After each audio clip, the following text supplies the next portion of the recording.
Day 43 of 365 Bible Stories. Meanwhile, in Canaan, Joseph's family was also starving. Jacob told his sons, "Go to Egypt and buy grain so we can survive."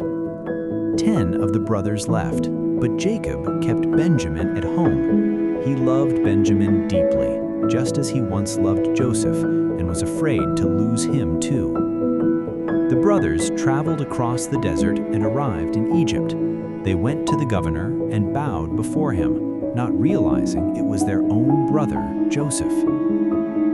Joseph recognized them immediately, but they did not recognize him. He spoke harshly and said, "You are spies." They replied, "No, we are 12 brothers. One is gone, and the youngest is at home with our father." Joseph tested them. He said, "If you are telling the truth, bring your youngest brother to me. If you don't, you will die." The brothers whispered to each other, believing this was punishment for what they did to Joseph long ago, when they ignored his cries and sold him.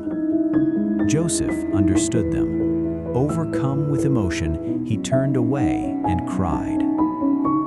Join me tomorrow as we continue this journey through the Bible.